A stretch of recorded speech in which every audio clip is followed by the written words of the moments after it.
Sandra, c'est toujours un petit peu difficile de raconter sa vie. C'est peut-être un peu plus facile de raconter sa vie professionnelle, mais avant la vie professionnelle, disons avant Normal Sup, avant Harvard, que faisait Sandra Logier? À quoi pensait Sandra Ah Logier? oui, Et où est née Sandra Logier? ça remonte loin. Je suis née en France, hein, mes 2 parents, aucun de mes 2 parents n'est né en France puisque ma mère est née en Chine. Elle a ensuite été vivre aux États-Unis, car mes grands-parents ont émigré, dans les années, 40, hein, de la Chine, et ensuite elle est venue en France. Mon père n'est pas non plus né en France puisqu'il est né à Oran, donc comme on dit aujourd'hui dans les papiers administratifs, dans un ancien département français, et sa famille est également venue en France. Donc je suis, de descendance doublement immigrée, d'une certaine façon, ce qui fait que même si j'ai toujours eu ce parcours, très français, que j'ai quasiment toujours, vécu en France, c'est vrai que j'ai, cette ascendance, étrangère. Ma mère n'était pas francophone d'ailleurs, et c'est drôle puisque souvent on me demande, alors que j'ai toujours grandi en France, on me demande si j'ai un accent, et d'où je viens. Maintenant vous avez la réponse. Et que faisaient tes parents? Alors, ma mère, était musicienne, donc elle est professeure de piano au départ. Mes 2 parents se sont rencontrés en fait, à l'École normale de musique de Paris où ils suivaient les cours, d'Yves Nat, un grand pianiste. Donc il y a aussi cette dimension de la musique, hein, en plus de la dimension des pays étrangers. Donc elle a continué en fait une fois qu'elle était en France, elle a donné des cours de piano. Elle continue d'ailleurs, maintenant, et au bout d'un moment, elle a également donné des cours de chinois en fait, à l'université puisque, à Bordeaux où je vivais pendant mon enfance, il y avait une très forte demande aussi des étudiants pour suivre des études de chinois. Donc ça, c'est son parcours. Et mon père, classiquement, quand il est venu à Paris, depuis l'Algérie, a suivi un cursus, scolaire, hein, classique, il est entré, à l'École normale supérieure. Donc je suis aussi, une héritière d'une certaine façon, même si, voilà, c'est pas exactement le même parcours que d'autres, ensuite, il est devenu, professeur d'université, il enseignait, le latin, en fait, donc c'est un professeur de lettres classiques, à Bordeaux, et donc où j'ai grandi et fait toutes mes études, en fait, À Bordeaux. à Bordeaux. Oui, donc je suis en plus, provinciale, en plus d'être immigrée. J'ai fait mes études à Bordeaux, donc d'abord dans un lycée de banlieue à Bordeaux, à Talence, et puis ensuite des classes préparatoires, au lycée Montaigne. Ensuite, j'ai passé le concours, de l'ENS, et je suis arrivée à Paris, à 20 ans. Alors, lorsque tu arrives à Normal Sup, tu es en quelle discipline là? Alors, à vrai dire, c'était, un changement radical, hein, dès l'arrivée, puisque quand j'étais en classe préparatoire, évidemment, pour suivre l'exemple paternel, j'étais en lettres classiques, donc je faisais latin, grec, ce parcours-là d'ailleurs, j'aimais beaucoup. Mais c'est vrai que j'avais aussi découvert la philosophie, hein. J'avais un professeur de philosophie, hein, qui s'appelait Daniel Guérino, qui était très original, hein, que j'aimais beaucoup, et j'avais commencé à lire, Wittgenstein, Austin, déjà, même Quine, déjà quand j'étais en classe préparatoire, et le reste m'ennuyait beaucoup, donc je lisais uniquement ces auteurs. Mais du coup, je ne pensais pas que ça suffisait pour, vraiment, suivre des études de philosophie, et c'est vrai que j'aimais bien les lettres classiques aussi. Et en fait, quand j'ai passé le concours de l'ENS, c'est vrai que j'ai eu beaucoup de chance. D'ailleurs, je me souviens encore du jour où j'avais découvert le sujet à traiter en philosophie, et c'était le pouvoir de la parole. Donc, j'avais traité entièrement avec Austin et Wittgenstein, Ça tombait bien. oui, ça tombait bien, mais en même temps, je me disais que j'étais pas du tout dans le traitement classique du sujet, et en fait, ça avait très bien marché, et du coup, j'avais une très, très bonne note, en philo. C'est le moment un peu narcissique, je suis désolée, mais j'avais eu, 19, hein, et mes notes ailleurs étaient pas forcément, enfin pas étaient correctes. Et donc quand je suis entrée, on m'a dit: «Écoutez, peut-être que lettres classiques, c'est pas là que vous avez, hein, votre contribution à faire». Et donc, dès l'arrivée, j'avais vu Claude Imbert en particulier, qui était vraiment mon maître en philosophie à l'école normale, hein, qui m'avait plutôt encouragée à faire de la philosophie. Et j'hésitais un peu puisque j'étais pas très cultivée en philosophie classique. Et elle m'avait dit que de toute façon, la philosophie, c'était beaucoup aussi les sciences sociales, tout ça, donc il fallait pas trop C'est néanmoins m'inquiéter. avec Claude Imbert que tu traces un peu ta voie et cultives ton goût pour la philosophie analytique et pour Wittgenstein en particulier. Tout à fait, tout à fait. C'est vraiment elle qui m'a encouragée puisqu'elle-même avait traduit Frege, s'est Mmh. intéressée à Wittgenstein. Donc c'était vraiment une forme d'encouragement puisqu'à l'époque, personne ne s'intéressait à ça et même elle, tout le monde se moquait un peu d'elle aussi. Donc il y avait ça et puis surtout, elle voyait vraiment la philosophie analytique pas comme une sorte de carcan normatif, mais comme justement ces auteurs super excitants, en fait. Et par ailleurs, elle faisait aussi un séminaire sur Lévi-Strauss, elle s'intéressait à l'anthropologie et donc du coup, ça a vraiment, eu son importance dans mon intérêt pour les sciences sociales et pour, cet auteur Quine, hein, que tu connais, qui s'est intéressé à la traduction radicale, à ces situations où un linguiste, un anthropologue se trouve plongé dans la jungle à devoir traduire une langue étrangère. Est-ce que tu peux revenir sur ta découverte et sur ton amour aussi, puisque ça deviendra un amour, disons, de Paris. Quand tu arrives de Bordeaux et que tu arrives à Paris, c'est quoi tes sensations? Tu as l'impression de franchir une étape, de changer véritablement de vie, de lieu, d'espace? Oui, c'est vrai que c'était peut-être un espace, de liberté, hein, bien sûr, hein, d'autant que, bon, comme c'est des circonstances où on est assez jeune, je quittais la maison familiale, et donc voilà, il fallait aussi, se faire voilà, des amis, bon, évidemment que j'ai toujours, hein, pour beaucoup et puis, après je pense que ça a été aussi, peut-être, une forme de désorientation parce que c'est vrai qu'on arrive de province et qu'on est à Paris et surtout quand on est à l'école normale, il y a toutes sortes de groupes de personnes qui sont en fait, qui ont étudié ensemble, qui sont aussi de milieux très, assez, intellectuels ou bourgeois parisiens et c'est vrai que j'étais pas du tout, là-dedans. Alors, bon maintenant je me suis habituée, mais à l'époque évidemment je les méprisais, parce que mais en même temps ils me faisaient peur bien sûr donc c'est vrai que c'était pas complètement évident pour moi et je pense que tout le milieu, finalement intellectuel, bourgeois parisien, j'ai toujours eu, Du mal. un petit peu, de mal, en réalité, hein, donc enfin, en tout cas, une forme de décalage parce que j'avais pas la même culture, même habitus, comme on dirait, donc c'est vrai que j'avais un peu de mal. Après, il faut bien se rendre compte que je suis arrivée, à Paris, bien au début, des années, 80, que ça a été aussi l'élection de Mitterrand, que ça a été une période que de toute façon qui est liée à une histoire, à une histoire politique qui a été quand même, extrêmement vivante, très excitante, donc ça fait un peu un tout.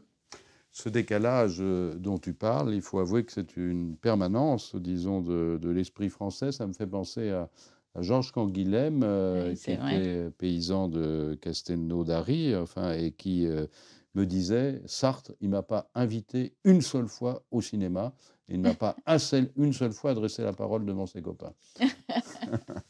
Comme quoi ça perdure. Alors après Normal Sup, comment se passe, disons, franchis quelques années, mais ton arrivée à Harvard? Est-ce que c'est à la suite justement de ton travail avec Claude Imbert et ton travail sur la philosophie analytique?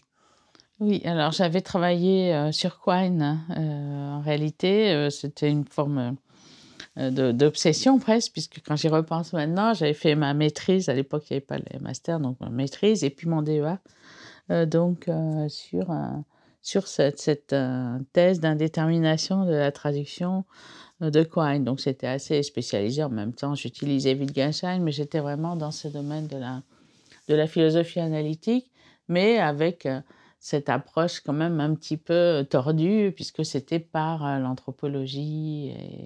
Et donc j'avais un intérêt, mais qui n'était pas forcément déjà conforme à ce qui commençait à s'organiser comme philosophie analytique. Mais comme quoi, il était toujours vivant, et à Harvard, bien sûr, une fois que j'ai eu l'agrégation, parce que c'était l'étape indispensable à l'époque. Donc, j'ai été à Harvard puisqu'il y avait un échange, en fait, entre l'école et Harvard. Donc j'étais extrêmement privilégiée, hein, dans tout ça, hein, quand je vois les étudiants maintenant, comme c'est difficile. Et donc, voilà, je suis allée là-bas, j'ai pu le rencontrer, discuter avec lui, recueillir toutes sortes d'articles, donc, et faire cette thèse sur Quine. Donc ça a été vraiment très, très important pour cette première étape et le livre sur Quine. Mais l'événement vraiment central, en fait, à Harvard pour moi, c'était que j'avais été pour discuter avec Quine, mais évidemment, je suivais les cours, hein, la formation là-bas, et j'ai suivi les cours de Stanley Cavell, qui était à Harvard aussi. D'ailleurs, à Harvard, à cette époque, on avait énormément de chance, hein. J'en reparlais récemment avec tout un groupe d'amis qui étaient venus rendre hommage à Stanley Cavell à Harvard, tous ces anciens élèves de l'époque. Il y avait Quine, il y avait Goldman, il y avait John Rawls, il y avait à l'époque Martin Nussbaum, il y avait Stanley Cavell, il y avait Robert Nozick. C'était ça mes profs, hein, à l'époque. Donc c'était vraiment une époque. Je dois dire que maintenant, les États-Unis, au plan philosophique, sont vraiment dévastés si on compare à cette époque-là, qui était non seulement ces grands noms, cette pensée très riche, mais aussi une très grande liberté de penser, une cohabitation de personnes très, très extrêmement différentes qui auraient pu être incompatibles, hein, mais qui en fait ne l'étaient pas du tout, hein. Par exemple, Rawls et Cavell avaient œuvré ensemble pour l'intégration des étudiants afro-américains, etc. Enfin, il y a eu vraiment donc c'était une communauté très intéressante à voir dans les années 80. En tout cas, donc j'ai suivi les cours de Stanley Cavell, et c'est vrai que là, j'étais émerveillée, quoi. Donc là, j'étais complètement conquise, en fait, parce que d'une part, il faisait cours sur Wittgenstein, donc vraiment avec cette lecture, hein, très, très puissante, hein, que j'ai vraiment voulu faire connaître. Et puis, il faisait cours aussi sur le cinéma, les comédies américaines, donc le livre À la recherche du bonheur, qu'on vient de rééditer et que j'ai traduit très vite après. Et donc l'idée que l'on pouvait vraiment, académiquement, hein, parce que faire de la philosophie à partir de cinéma, mais surtout à partir du cinéma populaire, et moi qui avais toujours été grandi dans le cinéma, j'ai toujours été au cinéma dans mon enfance, justement aussi quand j'étais à Paris, c'était bien, je pouvais voir beaucoup de films. Et donc là, voir ça, c'est vrai que ça m'a complètement renversée. C'est-à-dire que l'idée qu'on pouvait faire de la philosophie à partir de cette, pas de la vie ordinaire, parce que ça, c'était pas forcément nouveau, mais à partir de la culture populaire, c'est vrai que ça a été vraiment, vraiment important. Donc je pense que c'est vraiment un moment clé, hein. Mais tu étais un peu plus qu'une étudiante au fur et à mesure des mois de Stanley Cavell. Tu es devenu un peu son ami, non? Je pense qu'on a vraiment, à cette époque, j'ai commencé à suivre ses cours, on a beaucoup discuté, et puis je suis aussi devenue vraiment une amie de sa famille aussi, De Madame et on a, Cavell. voilà, et qui est vraiment devenue une amie. Et puis c'est vrai que du coup, je me suis dit, voilà, c'est une philosophie tellement importante que il faut vraiment que je fasse tout ce que je peux pour la faire connaître.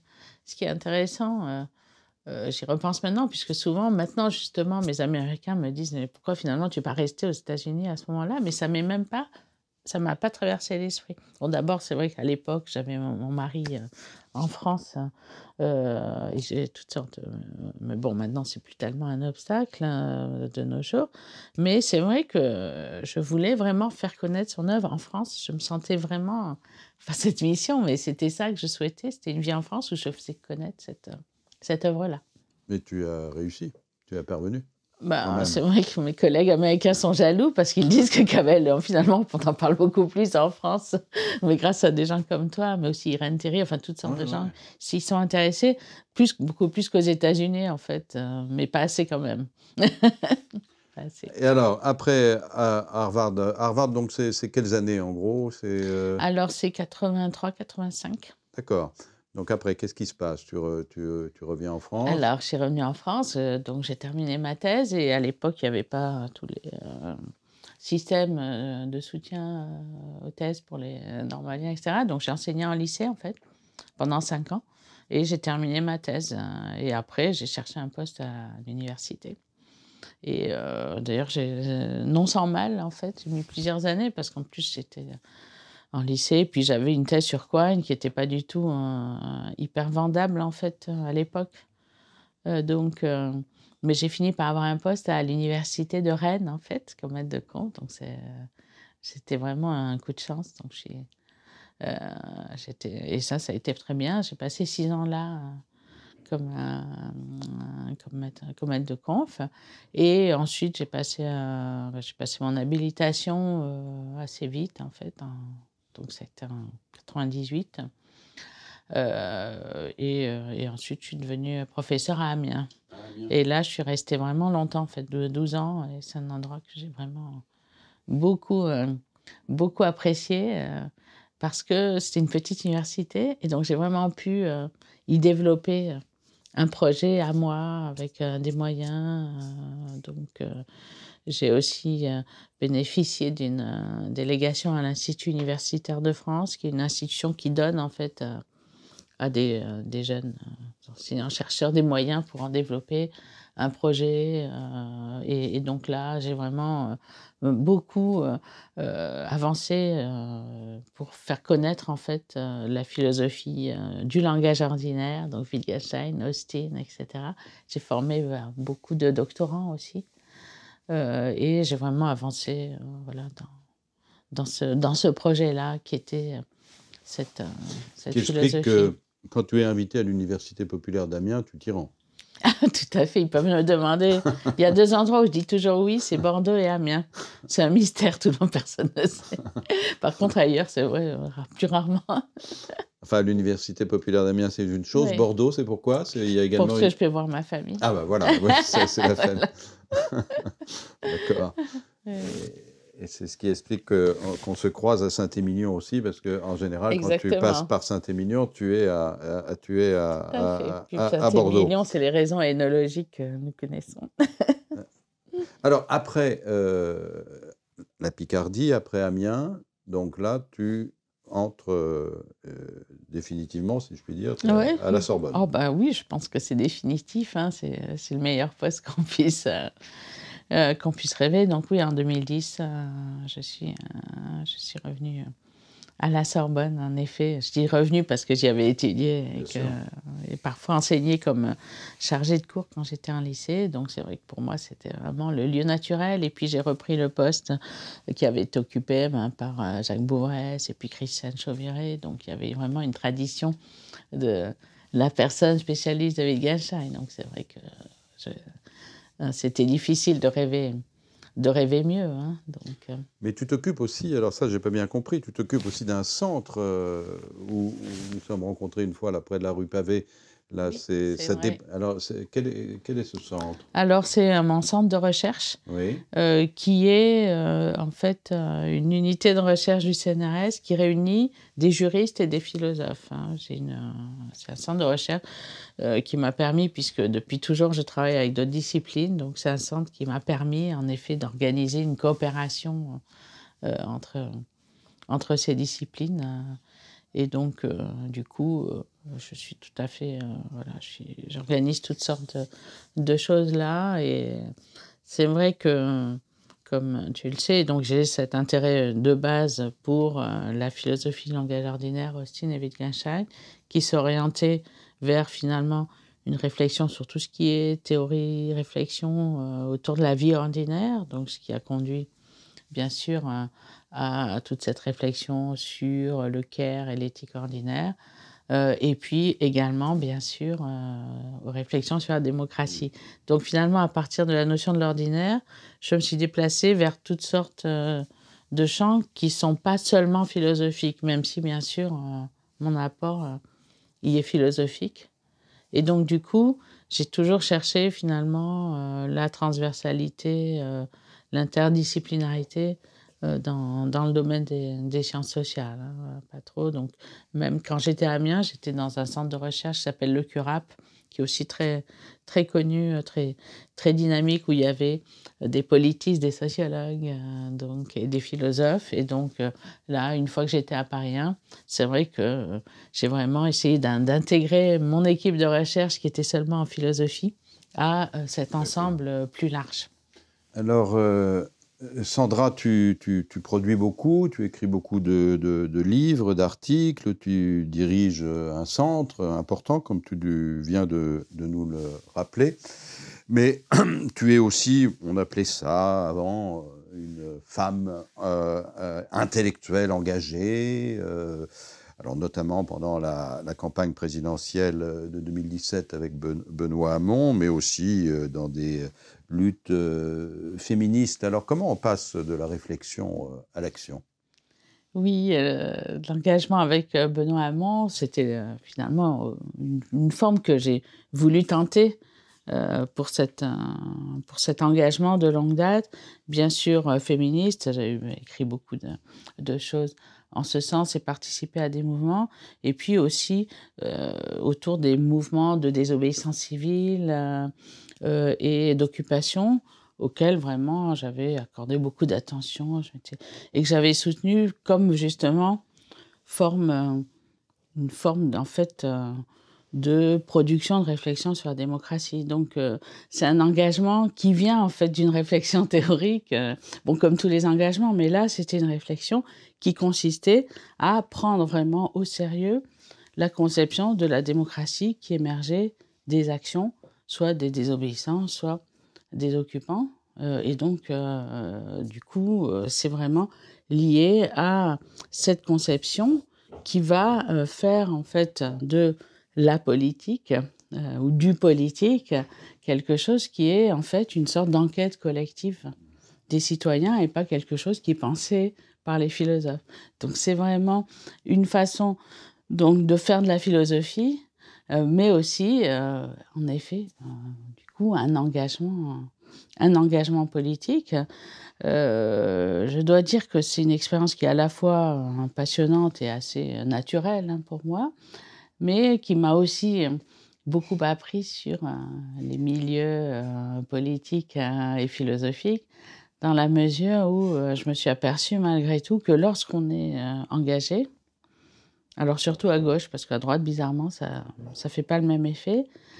Très vite, on est considéré comme finalement un penseur qui a perdu son objectivité, sa légitimité intellectuelle. C'est pour ça que c'est extrêmement difficile et que je fais aussi attention. Bon, pas tant que ça en fait, mais je vois qu'il y a vraiment une question spécifique qui se pose aux intellectuels.